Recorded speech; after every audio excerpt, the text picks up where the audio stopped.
We out here on the front line, as always, being a living sacrifice. Before we even go any further, give me Romans chapter 12 and verse 1. That's what we are here to be a living sacrifice. But we're gonna get into the beast system real quick. All right, this is just a little preview of what we about to do. For what's about to come, man. All right, and then we're gonna bring it out through the spirit of Mashiach Yahushua. So yeah, read that real quick. This is the book of Romans, chapter 12, and verse 1. Yep. Bring it up.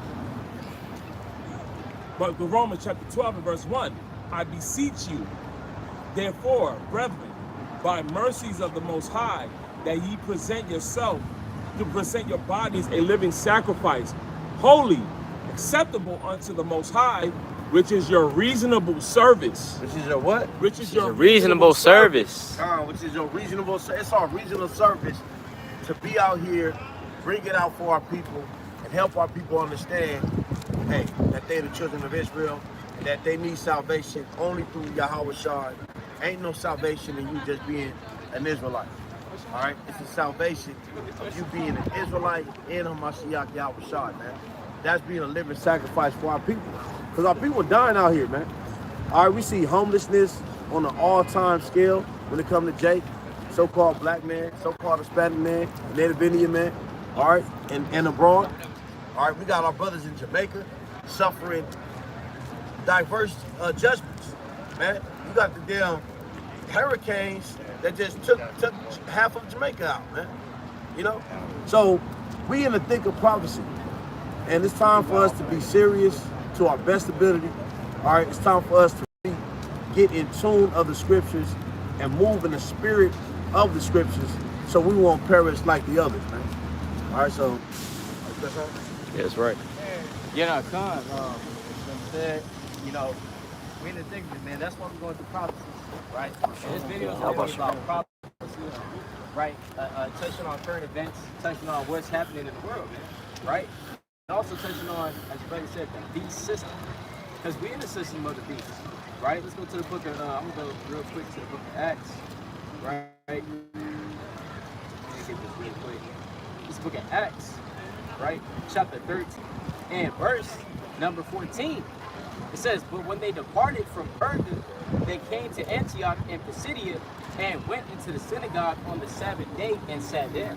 So, hey, on the Sabbath, hey, this is the modern day synagogue right here. Because what is the synagogue? The place of gathering of the Israelites to go and hear the word of the Most High. It doesn't have to be a physical building. Right. Be out here in the spirit, hear out the words of the Lord. Whoever wants to come listen is going to come listen. And during the elements, hey, it's cold out here. See brothers with jackets on. You know what I mean? Hey, later, it's going to get even colder. But we're still bringing out the words of the Most High. Right? It says what? And after the reading of the law and the prophets. So every Sabbath, it was a tradition that they would read the law and the prophets. So that's what we're doing right here. Read the prophets. Right? Reading the law. Bringing it out. See what I'm saying? Bring it out!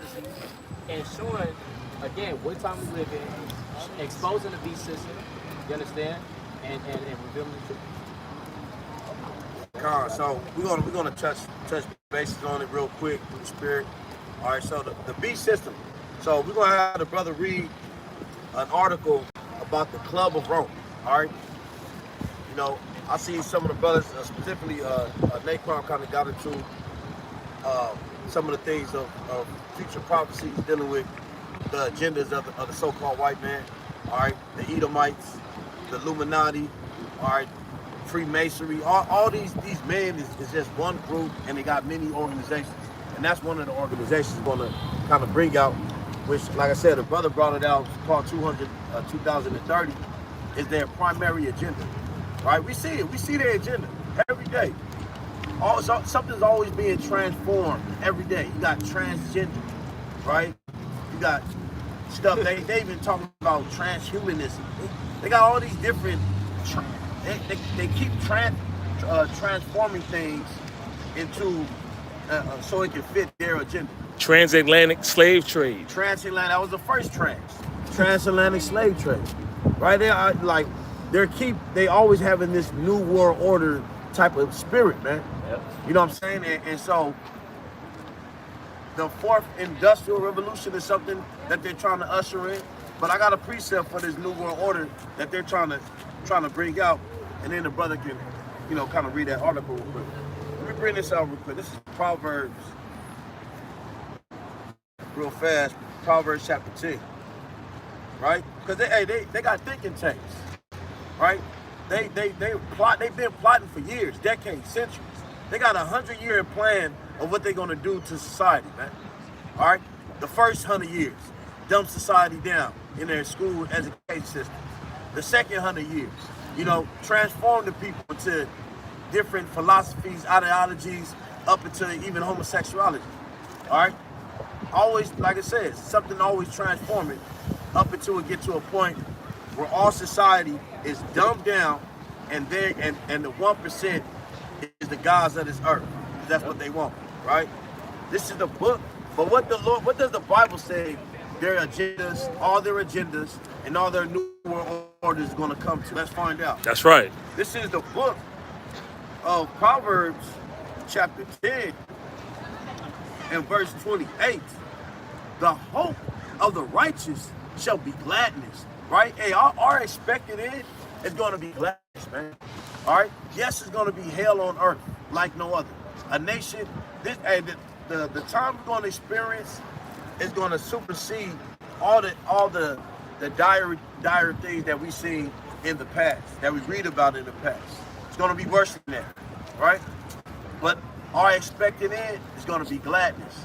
All right? It says, the hope of the righteous shall be gladness, but the expectation of the wicked shall perish, man.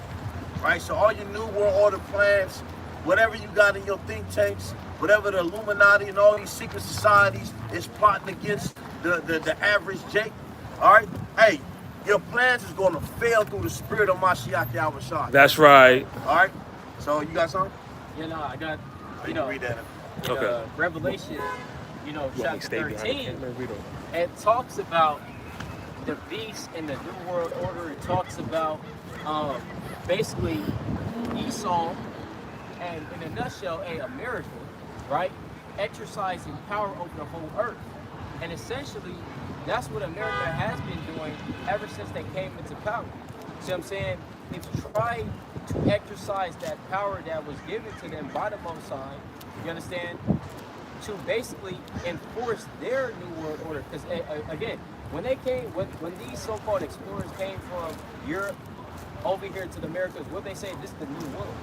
You know what I'm saying? It's the new world. Right. So of course, with that new world and their ideology, it's going to be a new world order. And that new world order was institutionalized when they came into power in 1776. So ever since then, this whole damn earth has been under that order. You see, certain African nations, they're including gay rights. You know what I'm saying? Right. You have Asian countries including that as well.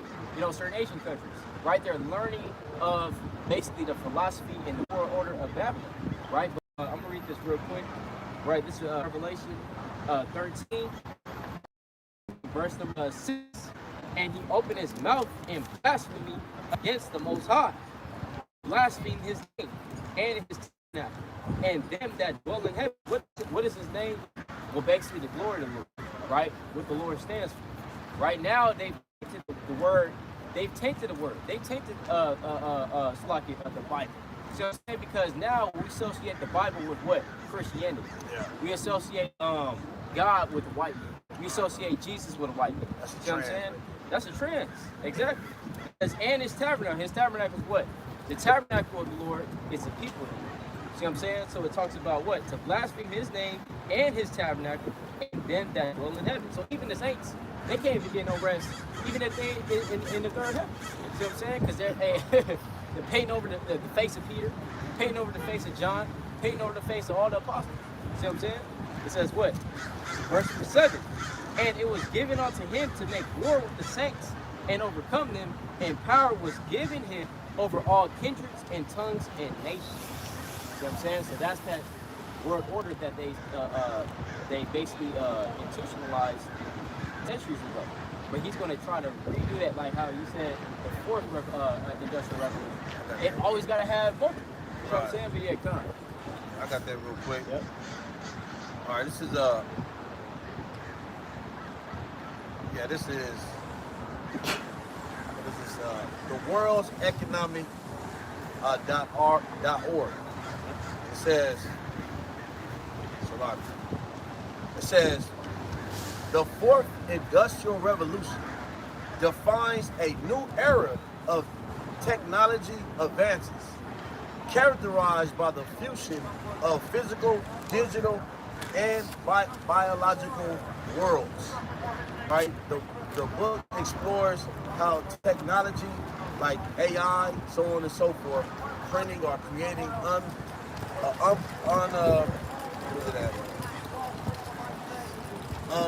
unprecedented changes in all aspects of life, right? And yeah, so and we don't subscribe to certain pseudo prophecies as well, man. You know what I'm saying? We understand that the Most High is going to destroy this place. It ain't going to be the connection of what they saying is going to be. Because like I said, they got a lot of plans. But as you read in Proverbs 10 and 28, hey, your plans is going to eventually fail. All right? So, so we're going to have the brother read this article real quick from the top to the bottom with the Spirit. All praise to the Most High.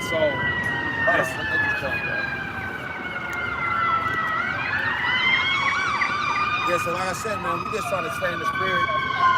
And, staying in the spirit of prophecy in the time of prophecy is definitely important. Right. Making sure your spirit is right, your heart is pure. Because at the end of the day, we can know all the prophecies and all the scriptures in the Bible, but if you don't live a righteous life, an unspotted life, which is on age, then all your reading and understanding is in vain. So go ahead. So this article is called "The Club of Rome and its Influence on Global Agendas." You've likely seen images floating around showing the world map, dividing into sections, sometimes linked to the Club of Rome. Right, the Club of Rome. Now you gotta look that up for yourself. What is the Club of Rome? He's reading it right now. This is an agenda of different European nations coming together to set up this new world order with the Fourth Industrial Revolution. Right? God, let me clarify. These ideas are deeply connected to the Club of Rome, a think tank whose work significantly influenced United Nations Agenda 21 and Agenda 2030. Right, Agenda 21, Agenda 2030. Like I said, the Apttmh brought that out moderately. Go ahead. Khan, this isn't conspiracy or speculation. It's a fact. It's a what? It's a fact. It's a fact. It's reality, man. They put conspiracy. They put theory in the back of conspiracy after Kennedy got killed because, the CIA noticed that people started exposing what was really going on in that assassination. Just kind of like they're doing with the Charlie Kirk thing. They feel like it was some, nasty business behind the scenes. And right. It was. It always is. Right? Whether it's Martin Luther King, Malcolm X, all these are different assassinations was for a reason. It just wasn't just because a person was mad of somebody's views and he just decided to kill them. No, there's people behind that person that's killing that individual. All right, go ahead. Khan, and the reason why they're behind them because they're ushering in another form of the New World Order. It was stepping stones, right? Once Martin Luther King stopped preaching what they wanted, then they said, okay, we got to kill you because you're switching the message up.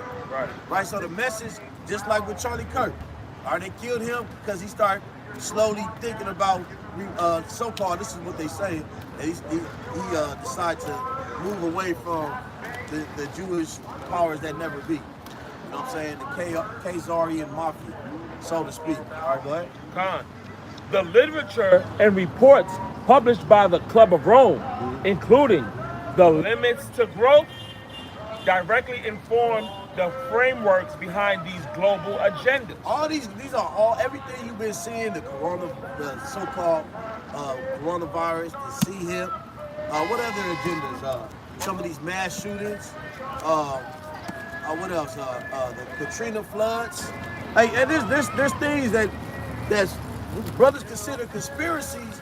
Is actually real facts that these people are behind the scenes. The powers that 9/11. That's a good one. Matter of fact, they said 9/11 they had to arrest 5 small hats because they was taking pictures right by the building because as the building would start, a demolition and being a collapse. Some people called the police and said that there's some small hats. They didn't know they were small hats at first, but they were small hats from the IDF soldier of Israel, so-called, that they were taking pictures as the building started to descend. You know what I'm saying? So it's not a conspiracy, man. This stuff is not a conspiracy. Oh no, it's a conspiracy, but it's not a theory. All right, so go ahead and bring it up. Con, if you compare their publications with the language and goals of Agenda 21 and Agenda 2030, you'll see the unmistakable overlap. What? Want me to read that part over? Yeah. Okay. Con, I'm gonna read this part again. If you compare their publications with the language and goals of Agenda 21 and Agenda 2030, you'll see the unmistakable overlap.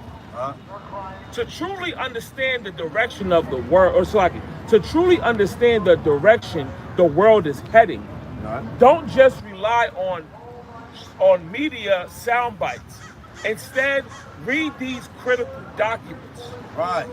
Agenda 21, Agenda 2030. Right.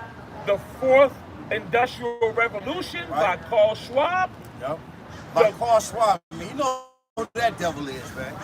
That devil sounds like a villain, right? Carl Schwab. All right, and then it's another damn devil from Israel. He's a scientist. These are mad scientists and master manipulators, man. All right, deceiving saviors. All right, go ahead.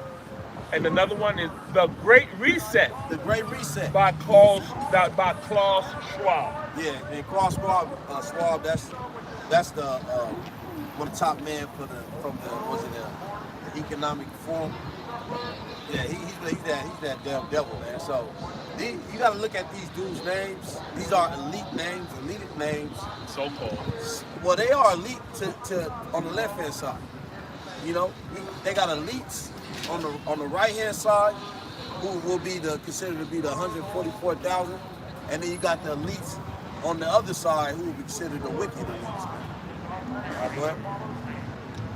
As someone who has studied the works of both the United Nations and the World Economic Forum, I can confidently verify that these connections are real. Are what? Are real. They fake. Are real. Pseudo. Are real. Documented and actionable for anyone willing to explore them. For an even deeper understanding, take a closer look at the Club of Rome, its origins, its reports. Now, we have to consider, why are they calling it the Club of Rome? Because it's the rebirth of Rome, man. The fourth beast, the fourth beast was considered to be Rome, ancient Rome. But then, as ancient Rome started to be broken up, according to Nebuchadnezzar's image that he seen, at the feet it was half steel and half clay, right? That's the rebirth of Rome. It got put back together while being broken up, right? Real quick, give me Revelation 1:7. You can stop. Revelation chapter 1, verse 7. Behold, he cometh with clouds. Coming what? He cometh with clouds. He come with chariots. The same chariots, so-called UFOs, that the damn government been talking about for the last few years, man. That they've been going in Congress trying to debate what we're going to say about these chariots that's flying all over the place. All right, go ahead. It says, every eye shall see him. And every what? And every eye shall see him. Right. And they also which pierced him, and all kindreds of the earth shall wail because of him. Even so, amen. Right? You're going to have trickery of the left-hand side, and you're going to have righteous, miracles on the right-hand side, Yahweh side popping up. Right? They even got stuff like Operation Blue Beam and certain agendas where they're gonna try to deceive the people. But I'm gonna tell you where the real deception is. That damn picture we always show with Caesar Bow. Right. Because nobody's looking for the true Messiah. Because when he crack open the sky, every nation gonna weep when they see his black face. That's right. They're not looking. They're looking for Caesar Bow. So if they happen to, if the Lord allows them to go as far as making holograms and, you know, just in the sky, this big old event where a damn white man coming from the sky, hey, these men gonna bow down to that, man. I'm just speaking in hypothetics. All right, hypothetically speaking, every person is looking for a so-called white person, a white man, right? So, yeah, go ahead. You got it. Yeah, no, I just basically had two things on that real quick. Hey, so a quote, it is attributed to Mayor Apttmh Rothschild, right? And it says, "Give me control of a nation's money supply, and I care not who makes its law." You know what I'm saying? So, again, basically, what does this mean? Right? It means that, look, Amalek he controls the money.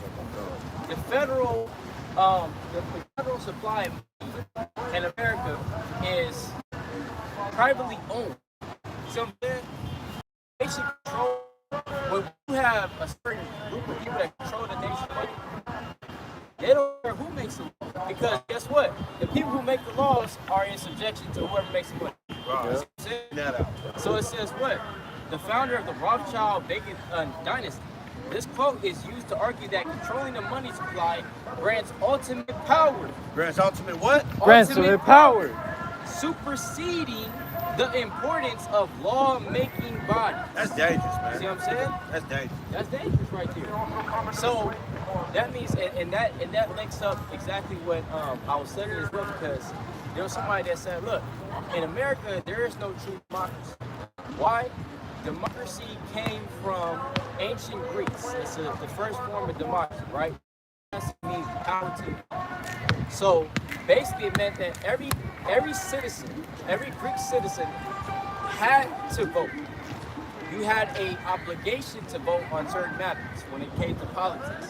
Every citizen of the Greek essentially empire had to vote, right? So you know how you have the voting system now, you can kind of vote, you can kind of not, you know what I'm saying? Everybody had to vote, everybody had to say, except for the slaves, right? Slaves didn't have to say. But basically, those that did not vote, the citizens of Greece that didn't vote, were called idiots. That's where the word comes from. They called them idiots because they did not vote. See what I'm saying? So essentially, that's democracy. In America, they try to say, well, we got democracy. That's not democracy. Why? Because all of the out here are not for the people. They're for their donors. Therefore, whoever supports them, who gives them the money to run these campaigns, man? It takes millions of dollars to do a campaign. Let's take, for example, J.D. Vance. J.D. Vance just arose a politician out of nowhere. He went to law school. How did he pay for that? You know what I'm saying? And he was donated $15 million for his campaign not too long ago. $15 million. And you know who gave him that money. Right, You know what I'm saying? right. You know who gave him that money, man. So it's all about what? Hey, again, the beast system is pulling these strings from, hey, and you can see. Can't see him. They call him a shadow government. Right, shadow government. Can't see him. Right. And I just want to get this real quick on that. Ephesians chapter 6, what's like? Ephesians chapter 6 and verse number 12. It's a classic, you know, Christians use this, but it's mighty percent, right? It says, "For we wrestle not against flesh and blood, but against principalities, against powers." Right? We got many powers, multiple powers, right? Against the rulers of the darkness of this world, right? And against spiritual wickedness in high places. These places you can't even see. You know what I'm saying? Spiritual wickedness, man. They're trying to put curses on the Israelites. You know what I mean? They're trying to put curses on several people. You know what I mean? They're pulling strings from, and you really got to dig deep to even know this stuff. Yeah, you gotta dig deep. You gotta dig deep. Yeah, so we're gonna wind down a little bit. We just showing you what we're coming into and what we already in. You know, like even the music industry was part of the black society and the world, because they use the music industry to push their agenda of debauchery, perversion. You know what I'm saying? You see more brothers and sisters with tattoos today than you did back then. You know what I'm saying? Not everybody was rocking tattoos. Not everybody was rocking, you know, leggings, with looking like, you know, strippers and stuff like that. You know, but they use the music industry to push their agenda, their ideologies, right? Their Luciferian ideologies, man. Yep. All right, do as thy will, Aleister Crowley. Or I like to call him Aleister Crawfish. Right. That's what he is, man. But all right, so go ahead and read this, because we gotta understand something. Like the brother was getting into, what was the brother name? The devil, the Rothschilds, right? Now Rothschild, that means red shield, right? So that's in the German language. So that lets you know these are Edomites, man. You know, he came out all red like a hairy garment. They know they're Edomites. They the chief of the Edomites. They're the Amalekites. All right. So the small hats. We're gonna say this: the small hats control the whole entire earth at this point. And just bringing what the brother brought out with you know, the Rothschilds, they literally control all the economy based off their banking system. Yep. So the so-called small hats today, they rule both parties in America, whether Democrat and Republican. Right? When you see certain, whether Fox News or damn CNN, they are behind the scenes, man. All right? They the ones that show all these police shootings, you know, brother getting shotgun to the face. Yeah. So the brothers on the streets like us to get stared up, you know, want to beat up the so-called white man. You know what I'm saying? While the small hat is behind the scenes, just laughing and collecting the checks, man. Right. You know what I'm saying? That's all. I had a point with something that happened recently, especially with Drewski. Instead of saying Hebrew Israelites, he made sure he put spiritual dudes or not. Spiritual dudes. He didn't want to say Israelites. You know, because the media, they're going to shut him down if he's, you know, saying anything like that. That's true. I like that. That's real. These people everybody's scared of the small hats, man. You get ostracized quick. We see what happened to Kanye West. Right. You know, immediately, once he denied who these people is, immediately he not just get ostracized, they took his money. Yeah, took his money. That's the system of the beast. That's the Roman system right there, man. That's the beast system right there. They can take your money within 2 seconds if you make the wrong statement to the specific race. Right. All right, man. And then they want to tell you that you're not in slavery. Yeah. Right. Like I thought you had so-called freedom of speech. I say ain't no damn freedom of speech in this damn country. Ain't no freedom of speech, man. Freedom of speech don't exist. That's right. All right. So he's gonna read how there's one specific organization that funds both of the sides to keep the fight generated. All right. So this is from Wikipedia. The Israel lobby in the United States. So the Israel lobbyists, right? You hear a lot of so-called white patriots. They don't like the Israel lobbyists because they funding both sides, keeping it generated. But ultimately, it's the Most High doing it anyways. You know what I'm saying? Because the Most High, we don't like none of these people. That's right. On either side. All right. So go ahead. Comprises. The Israel lobby in the United States comprises individuals and groups who seek to promote policies favorable to the state of Israel. Who seek to go what? To the state of Israel. Who seeks policies for the state. Why you talk? You in an empire. You in a Babylonian empire seeking certain agendas for a small little state in the desert called the state of Israel. Right. That's crazy, man. But they show you what type of power these people really got, man. Go ahead. Favorable to the state of Israel and oppose those they see as hostile to Israel's interests or Zionism. See that? I'll tell you, you can look this up. the police from 2012 on up, the police government or the police system in America has been funded by the small hats. They've been getting trained. They go to Israel every few years to get trained certain tactics that the IDF, military of Israel, teach the police of America. Why they do that? They try to keep us online, man. All right, the same foot on the same knee on the neck of George Floyd was a practice that the IDF did in the state of Israel, man. So they practicing all these tactics. They go to Israel, they practice all these tactics, and they come to America and use them on Jake. All right, go ahead. The largest American pro-Israel lobbying group is Christians United for Israel. Christians United for Israel, go ahead.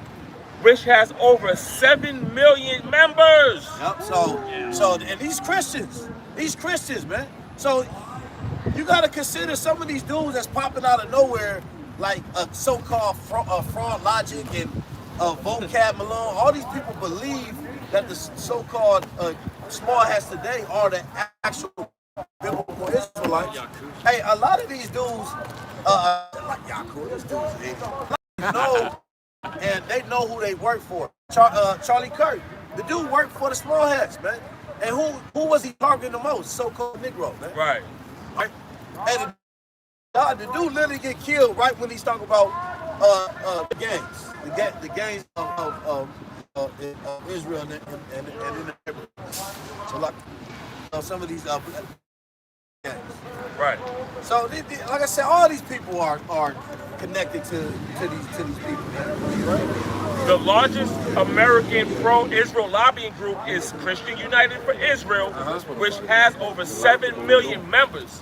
The American Israel Public Affairs Committee is an influential organization within the lobby.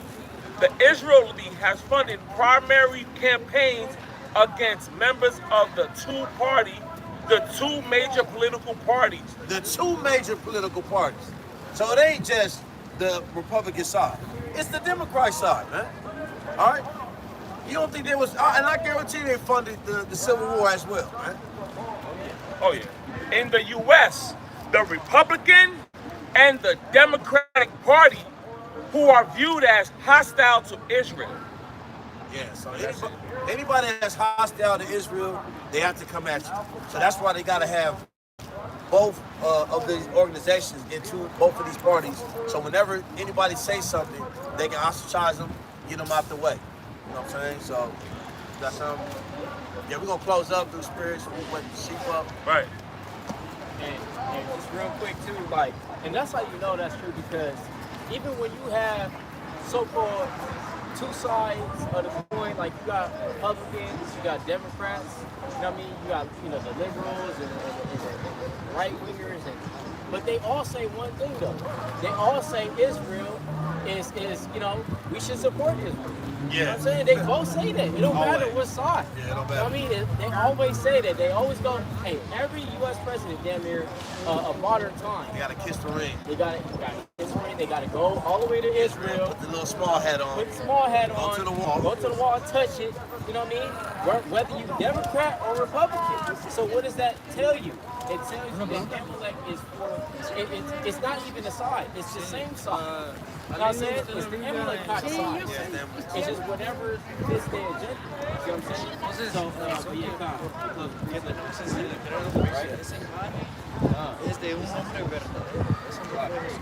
So, right? This is the book of Zechariah. It's like Zephaniah, right? Chapter 3 and verse number 7. I said, surely thou wilt fear me, thou wilt receive instruction, so their dwelling should not be cut off, howsoever I punished them, but they rose early and corrupted all their doings.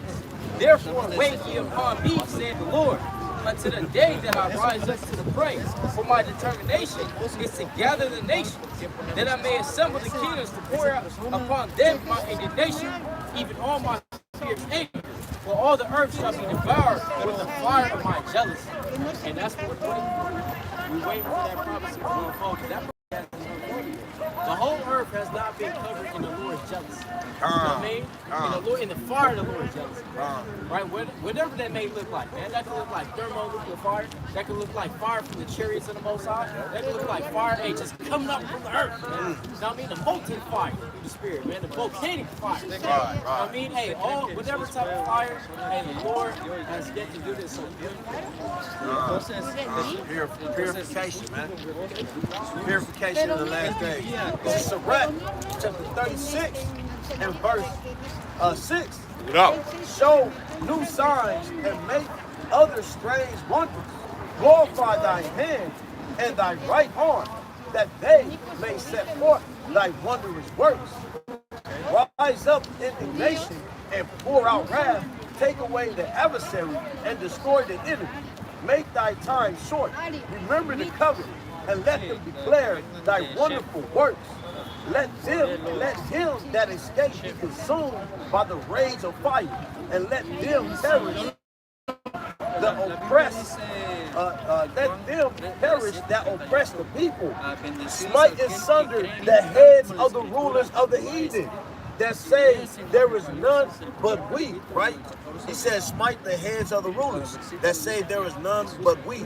Those are the people that's standing in these high, high level satanic, riches, and they look down on the people like peasants, and they think they gods today, man. You don't think the Rothschild family think they are God? Right. You don't think the Rockefellers, the Dukes, all right, the Freemans, you don't think these men think they're gods, man? They think they're gods, man. All right, but they don't know they've just been stacking up wrath for the day of vengeance. Right. I mean, and brothers brought it out mighty through the Spirit, and ultimately, with this, ultimately, everything that these people is doing is in vain. Everything is in vain, man, because this place is gonna get destroyed, bro. Right. At the end of the day, it's gonna get destroyed. All these people's plans, it's not gonna work. It will fall, it will fail. So I'm gonna end with this. And scarlet, and decked with gold, and precious stones and pearls.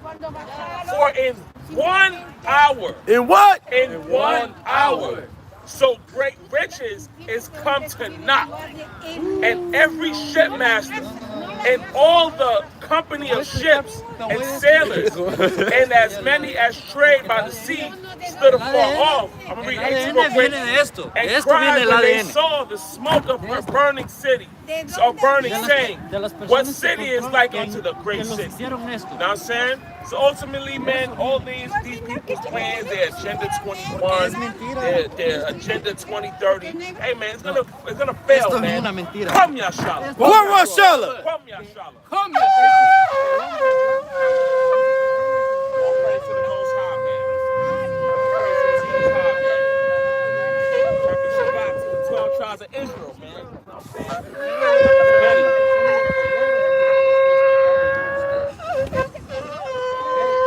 Entonces, ¿por qué siempre les interesa lo describen como un hombre blanco? Come Yashala.